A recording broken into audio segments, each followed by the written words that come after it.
I'm going to break astrology, and then I'm going to put it back together. As in time, I feel like I'm going to settle a few very old religio-scientific debates and demonstrate how the Zodiac is actually the Codex for torsion field physics, and how the language needs to be updated to reflect a proper understanding of the inner world, because we speak forces through us that program our cells and our DNA. We've been destroying ourselves through language and subconsciously projecting that out into the world. See, that's what the Tower of Babel story was all about the building of a universal language which reflected a proper understanding of energy. It was a language of energy and the internal and external universes. You see, we weave our will into the world internally, which impacts the world externally, but we can learn to do so in a filtered manner when we're conscious, to avoid disruption and karma, to do so without sin or creating sine waves of mismanaged intent projected by our shadows. You see, Aries is the word of God, the manifested intent. Look into word, W-Y-R-D. See, the scholars of the Bible knew all sorts of interesting things about the universe. They possessed a form of their own hyperphysics because they had a proper understanding of archetypal forces. For instance, they understood that water exists as flowing matter in the physical dimension and emotion in the heavenly dimensions. They knew that to be baptized by water was to experience an inundation of turbulent emotion that had the effect of purifying a soul through karma and suffering. They understood that the matrix, that energy changes its form and its function on various dimensions of the matrix. They knew that the matrix was a living thing, that light was living, and the photon was God, the silent observer. They knew that all things were inseparably connected with God, and by extension, they knew that they innately possessed all of the internal mechanics to display God's power in material form. They were masters of the understanding of force and of form. I'm going to make regular mention of the Bible, as I feel there's much to decode with a context rooted in physics, but with a knowledge of the Hermetic laws. Because as it is above, so it is below. See, they observed the laws. The laws of correspondence. It's really what it's all about. It's those who understand the law of correspondence is when they can read the Bible and they can see hidden messages in it. Because, when they're talking about water, they're often talking about emotion or even moving current, as in voltage, but then they understood it differently because it was life force. See, they understood things in terms of their archetypal value, not the divisive, intellectual and compartmentalizing quality that we assign to our approach to, understanding things. But theirs was based on a unification theory, solely a unification theory, which is what we're trying to rediscover, but we're doing so through the lens of duality. And that's what we need to retrain ourselves on, is how to think about the universe in terms of how it's broken down from a single source, as opposed to how all things fit back together. So here's some scriptures I'd like to start out with. Isaiah 14:21. How you are fallen from heaven, O Lucifer, son of the morning, how you are cut from the ground, you who weaken the nations. Luke 10:18. Yes, so he told him, I saw Satan fall like lightning from heaven. Revelation 9:1. And the fifth angel blew his trumpet, good grief, and I saw a star that had fallen from the sky to the earth. The star was given the key to the shaft of the abyss. Hebrews 12:22. But you have come to Mount Zion, to the city of the living God, the heavenly Jerusalem, and to countless thousands of angels in joyful gathering. Revelation 12:1-9. A great sign appeared in the heavens, a woman clothed with the sun, with the moon under her feet, and a crown of 12 stars on her head. She was pregnant and cried out in pain as she was about to give birth. Then another sign appeared in heaven, an enormous red dragon with 7 heads and 10 horns, and 7 crowns on its head. Its tail swept a third of the stars out of the sky and flung them to the earth. The dragon stood in front of the woman who was about to give birth, so that it might devour her child the moment he was born. She gave birth to a son, a male child, who will rule all the nations with an iron scepter. And her child was snatched up to God and to his throne. The woman fled into the wilderness to a place prepared for her by God, where she might be taken care of for 1,260 days. You see, when the angels fell from heaven, they were the angles of light from the original source. They were the angles from the original photon. We are the angles of that light descended into time.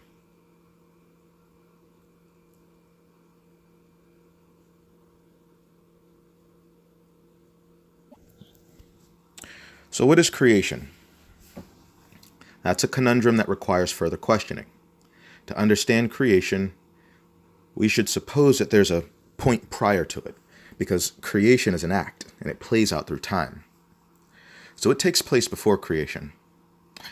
Let's suppose it's a matter. Let's suppose it's matter in a state of absolute rest before it's taken on a form through a process that can be defined as an actual act of creation. In astrology, we're given the breakdown of what the ancients referred to as the Holy Cross, which is simply the synthesis of force, which is masculine, and form, which is feminine, into the trinity of man, woman, and child, which is sort of a symbolic of the progress, the logical progress numerically from 2 to 3. But that'll come later. So 2, which is masculine and feminine, from 1, which is hermetically them both together, because, all atoms are actually hermetically, they contain everything within them to be considered balanced more so toward their masculine or feminine aspect or their neutrality. So they all have the proton, the neutron, and the electron within them. So that is the singular form which builds the masculine form, which is simply a force, and the feminine form, which is an actual form. So to reiterate, you have the Holy Cross, which is the synthesis of force, which is masculine, and form, which is feminine. That is 2, or the number 2, into the Trinity, the number 3, of man, woman, and child. The child is archetypally the manifest form of the synthesis of the man and woman. If that makes any sense. It's simply nature's law and a way of mathematically ordering the flow of matter for its evolution. Embedded in every atom are the instructions for it to build itself from the manifest trinity principle because of its internal trinity, proton, neutron, and electron. They talk of a time when, we fell into sin. We fell into the sine wave of time, and we became living constructs of the original photonic matrix. It might be better to say that we're like its molecules as it lives in a quantum state. Or better, we're like snapshots of its shifting, evolving form, crystallized into matter, which plays out its energetic potentials into maturity as it ages. So if math were made of particles, then we could be considered the living algorithm of its expanding geometry as it calculates all of the variables of its exploding state that will ultimately be needed to bring that potential to maturity and fullness, and then back into a state of harmony and equilibrium. So it will move from fire or flux to flow and form, which is water, earth. But I'll get into that later. when it achieves this harmony and equilibrium and the stillness, it's essentially achieved oneness with the source. By its fractal awareness, the photon calculates the pattern needed to achieve its expansion and sets us into motion with reason and the energetic geometry to create or to attract the variables needed to complete that equation. So what about astrology? What's this deal about a wheel with funny animal faces and mythological creatures? Well, the simplest answer has to be broken down, actually, but the simplest answer might be because of the Dodecahedron. So why the Dodecahedron? Why the Dodecahedron? First, I'll tell you a story, and I have to create, weave, I guess, a way for you to perceive what I'm trying to illustrate. It's not a simple idea, but it's rather a network of overlapping foreign concepts, or interconnected foreign concepts. Foreign because they're things that you've probably never heard of. So I want you to relax your veil of what is possible and temporarily accept what I tell you to be true.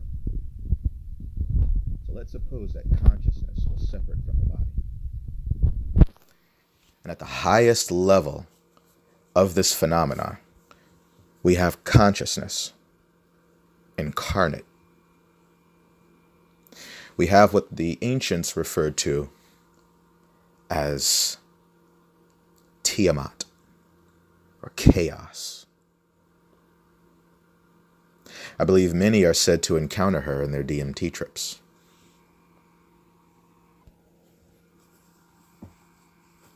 To them, the ancients, this was the consciousness of matter at a state of rest, beyond time, beyond polarity, beyond the rainbow.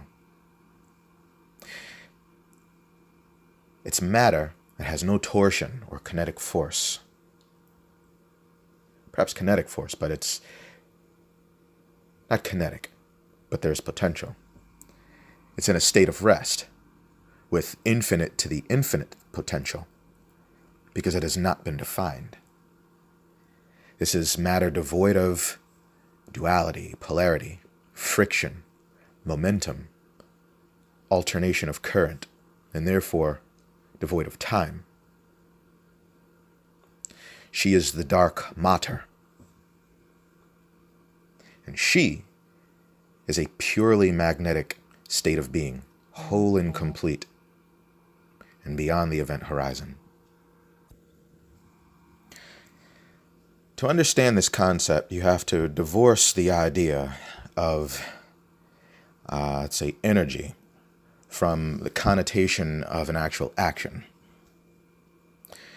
Think of a place where the ultimate power is one vast idea, with no division of its form, in a state of atomic rest. This was what they knew as the womb. And within the womb, all particles are relatively equal, with infinite potential. That is to say, they are a higher expression of their bandwidth on our plane. What we witness in our day-to-day experience is the manifest form of their energetic pattern, painted into existence by the photon and its shifting perspective. And this actually made me think of another scripture, another one of my favorites, very telling. And I mentioned this in a previous video, actually. It was Isaiah 45:7. It's, I form the light and create darkness. I make peace and create evil. I, the Lord, do all of these things. See, that is the photon there hinting to you that it is urging creation through a trick of perspective. And it's using its own position to accomplish this arrangement of perspective, which gives us the geometry of things. So again, why the dodecahedron? Because it gives us the geometry of the full 360-degree perspective of a particle as it spins. It gives us the full dimensional potential of a matrix expanding out from itself in a 360-degree view, but sort of within overlapping dimensions relative to its position and its and the limit of its range, the limit of its bandwidth, the limit of its reach. Within that perspective, everything within its sight is the field that it uses to create within.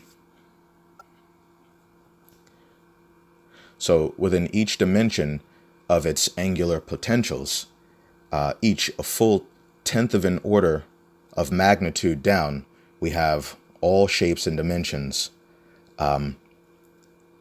within the original form expressed by a form of law, or law in the form of physics and thermodynamics, that are capable of serving as a matrix for matter to build, destroy, or move in different ways.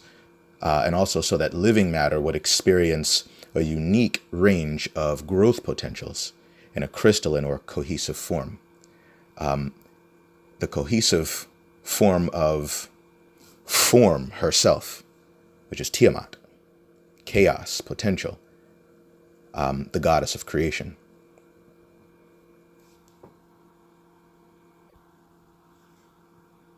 Now, due to the nature of consciousness, the womb was considered the birthplace of archetypes. It is hermetic in form and function and might be considered the first dimension, or perhaps the zero dimension, as the first dimension denotes action or potential in the form of heat, really, which is essentially sort of a sense of polarity. So that's debatable, and I know nothing definitive about that, but this is sheerly speculation. Again, I'm just providing a new perspective I think that could be used to maybe restructure what we know of the universe for the purpose of redefining our physics, but through the auspices of astrology and the occult sciences. So we know that when the womb was fractured by a stirring of her resting matter, the ensuing vibration would create a winding torsion of temporal force, inducing matter into a state of flux where it would take on friction, and therefore heat and light. Tiamat gave birth to torsion fields of heated matter, collapsing down into decay, releasing their heat, but in doing so changing the state, changing the state of matter, changing the dynamics of its location and the location of the matter within its range of influence. It would create physics, laying the architecture for living matrices of light, where the archetypes would take root for behavioral expression, perhaps growth and evolution. In two dimensions, there's a division of perspective created by the illusion of motion. With motion, you have a starting point and an ending point, and the perspectives that come from them both.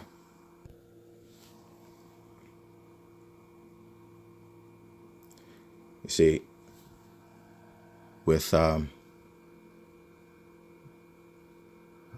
motion, again, you have a forward and a backward motion. You have upward or downward motion, or inside or out. There's different forms of motion. The idea is that from two dimensions or two different points within a dimension, a hypothetical dimension, you have a starting point and an ending point, which gives you a sense of depth, a depth of perspective for matter to travel in. So you must see its way to complete the journey. That's the way logic works. It has to define its limitations before it can meet them or travel to meet them. So you have this division of perspectives from 2 points within the second dimension, which gives us, different frameworks for understanding dichotomy. See, with dichotomy, you have good and evil, you have top and bottom, you have in and out, good and bad, hot and cold, forward and backward, light and dark, mine and yours, masculine, feminine. The idea is that something is the, by perspective, embodied opposite of the potentials of the one judging. So it's a judgment that's made based on the position of its perspective. And the photon, again, is the one that's playing all this out. It's creating, through its own experience, the geometry to arrange all of this so that, within descending orders of actuality, you have a different framework for the bandwidth of light to play itself out intelligently, actually.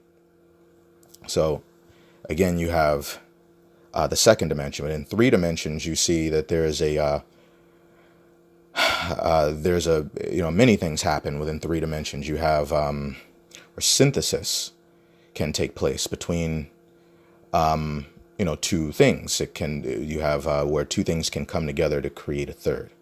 You have a middle point to establish a sort of a sense of justice or or justice between 2 actual points, where there can be an arrangement of the middle point to balance balance between the 2. So there is a sense of tipping balance or a reorganizing of balance, the potential to shift balance with 3 dimensions to create something new by increasing or decreasing the influence of the 2 different perspectives. So you have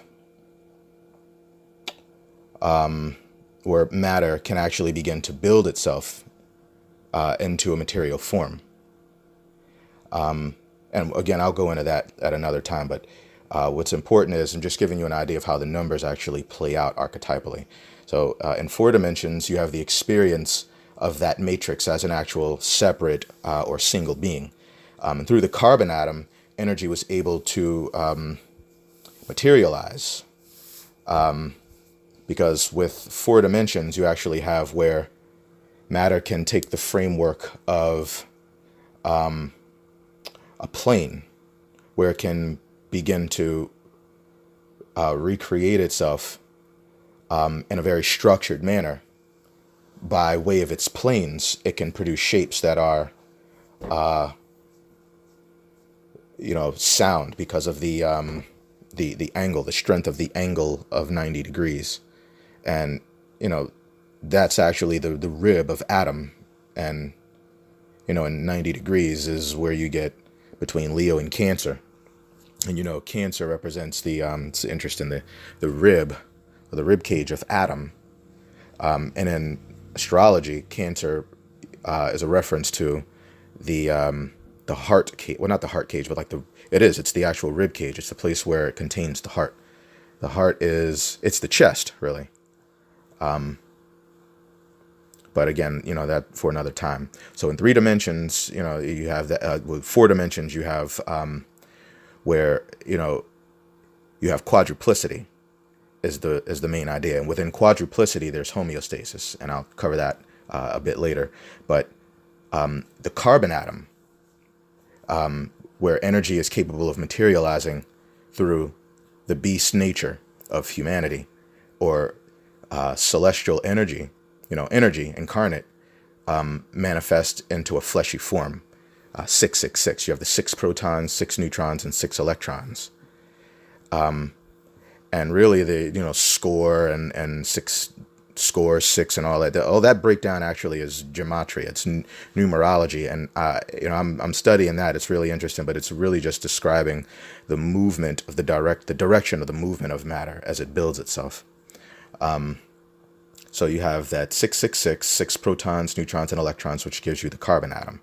And that is the beast form known as human. So the changing states of the quadruplicity are the 4 logical patterns of the motion of matter.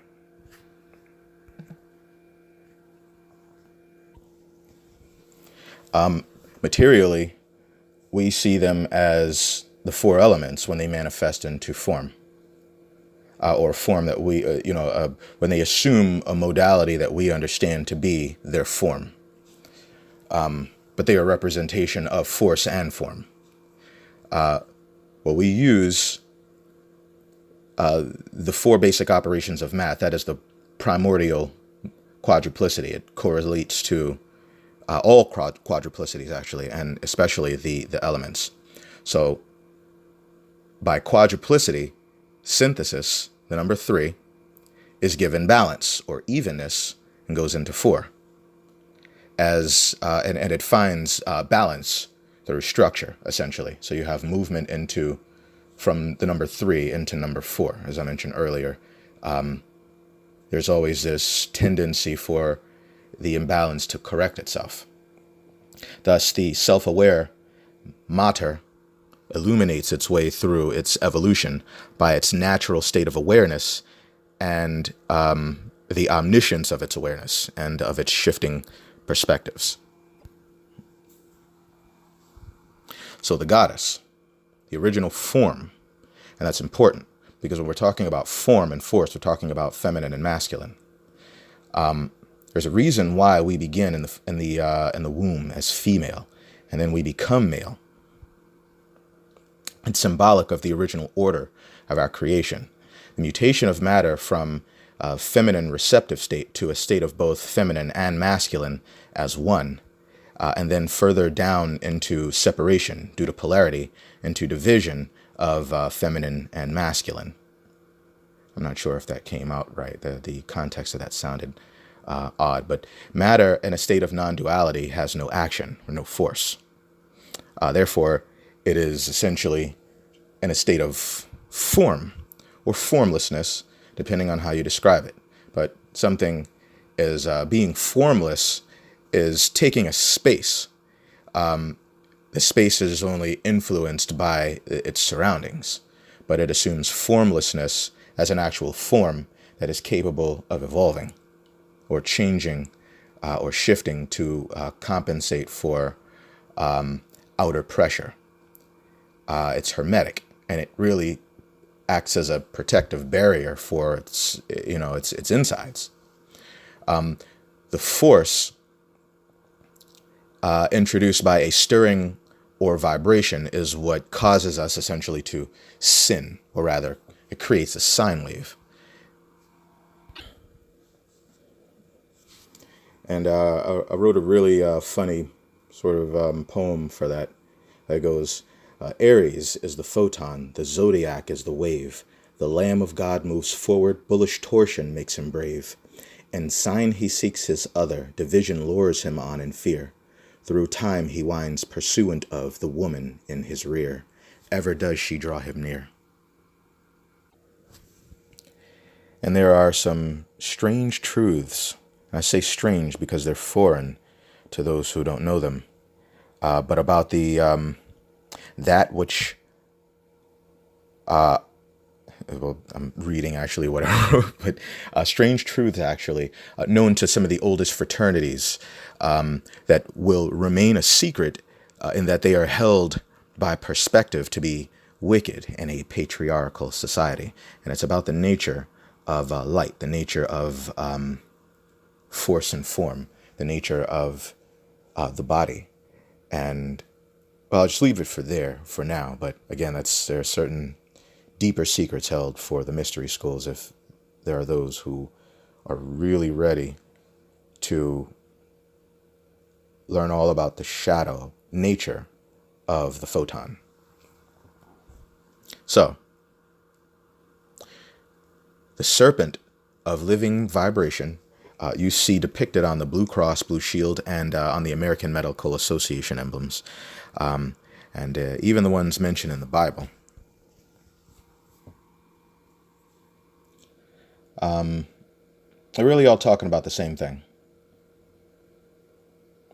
They're a representation of the pleiad of force and form as part of an intelligent network of light. They're galaxies. They're forms recreated over and over down to a subatomic level. And even on a cellular level, consider the masculine force given material expression as a little serpentine sperm penetrates the field of potential, which is the egg, representing the womb of creation. And the impact of their physics is the dance of force and form, creating something new, man, woman, and child. So back to the photon. Matter in a state of form is considered receptive because it is receptive to force. So now we have that each intelligent particle of matter or matter within a body that is influenced by, it's held to be receptive to vibration within that body, but all particles of that matter, to describe them in singular context, but each one of these particles are intelligent. They contain within them the seeds for building or for acting intelligently or playing out creation. So each intelligent particle of matter gathers to itself over time the fullness of perspective of its entire vibrational bandwidth of experiences in a state of grand supersymmetry within the dodecahedron, and fractured from its resting position, it sees itself in a quantum state. All experiences playing out at once and over trillions of years in terms of its relative experience, or in terms of the relative experience within its frequency. In other words, outside of time, all times are happening at once. Like walking into a room and being able to see from the viewpoint of every photonic particle of bouncing light as it completes its journey from life to death, as it bounces around the room, essentially. That would give you a perspective of what light is doing within the matrix of its creation, within the field of its creation. It's expanding and cultivating its space with awareness, or new photons, new creation, new material creation. As above, so below. The photon experiences the movement of its potential. So this is voltage, because God's first creation was the atom, and in Adam's search for evenness, he created a sine wave. So he sins. In pursuit of his other half, he is urged by his experience. It is an expression of desire. He doesn't understand he's compelled by mathematical precision to serve as an expression of electromotive aggression passing through matter in a state of rest or form, and experiencing the fullness of its range of potential for growth over billions of years. So the atom is an expression of this creative potential of natural physics to achieve material perfection and completion as a living matrix of both force and form. In its perfected form, there's a harmony and stillness, equilibrium, and singularity, as opposed to polarity. And I realize that some of this sounds a little redundant. I went back and forth, actually, as I was writing this, because ideas just come to me out the, and I have to arrange this stuff. But if you're following along, the human form is an actual construct of carbon, as I mentioned, and it's the perfect expression of natural duality of the atom made flesh. It is a perfect vessel, or at least rather it has the potential to be, once you become a master of both the force and form. In martial arts, they attempted to accomplish this, but their mastery of form either usually takes one of two modalities. It's either, their mastery of force. It's either strong or incredibly, or weak and almost receptive. Or rather, they attempt to accomplish the mastery of force and form through a strong force or potentially strong force, and a weak force, which is force in the state of rest, which is form, matter in the state of form. They're embodying both force and form, yin and yang, through the ability to master movement and aggression. This atomic cycle is behind the physics of how everything is built within the system. It allows for force and form to manifest the archetypes into reality. The archetypes use us as a living microcosm of the original form, a container used to channel their power as a vessel capable of expressing free will for learning. We are the center of intellectual, moral, physical, and emotional value, and we're here for the evolution of the archetypes. And that goes into the breakdown of the rhythm of time as it plays out its cycles in a quantum state, because atom was used to name all things in creation, and through the periodic table we see how the atom created everything for the photon to literally manifest the archetypes, or the heavenly forces, on the earth. So how is this accomplished? This is accomplished by the movements of matter. Matter is moved by desire, it's urged. We understand it as magnetism, but when you learn to see things from the view of energy, you see how our minds follow the same principles as does energy. So when electrons are excited, there's movement. It increases ampacity. When you're excited, you move. You are increased by passion. When there's current, it is because electrons are moving, or they're moved by a change in the equilibrium between their masculine and feminine aspects, or their counterparts, protons and electrons.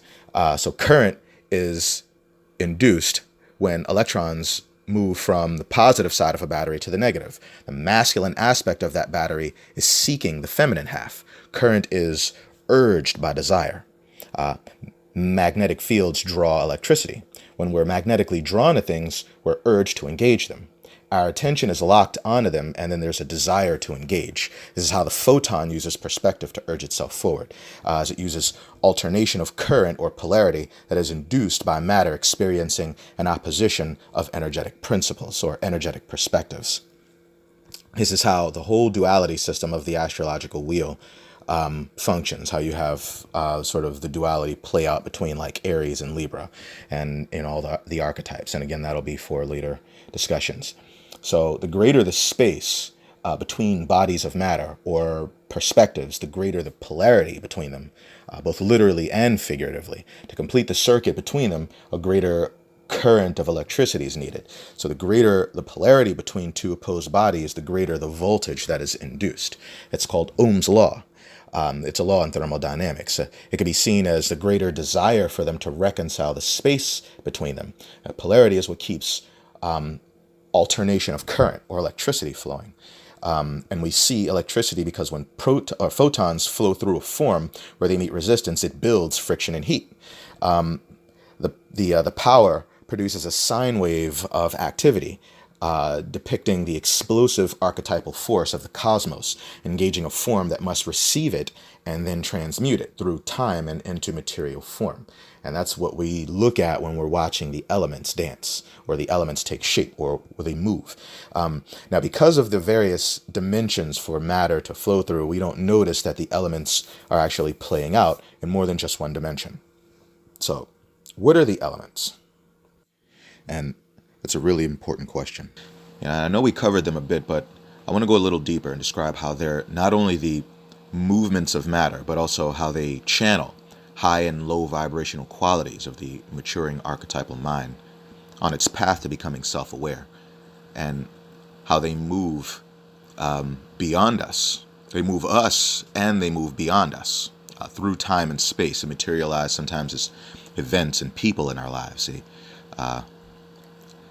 They shift sometimes between us out to nature. We project them, and it works in the opposite direction. It will sometimes, through manifestation, we'll find that we will create stress in the land around us. They've done experiments actually where they've through intention experiments, where they'll they'll raise two plants, one with love and the other they'll project their hate toward it, and you'll watch them grow differently.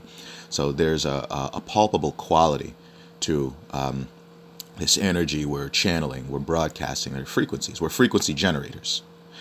And I know that's a complicated concept for a lot of people to handle, but when we realize, our power, what we are and what we're doing, everything's going to change. But it all goes back to the elements. They're like waves of flavored energy. They're intelligent, and they come together actually to create homeostasis in the mind and the body. They create self-awareness. And I don't mean just self-awareness in the instinctive sense, but, like my name is Kasim and I love pizza sense, but the I am and I know and I feel sense. And then I'm going to go into the archetypes because, there are 12 main ones, but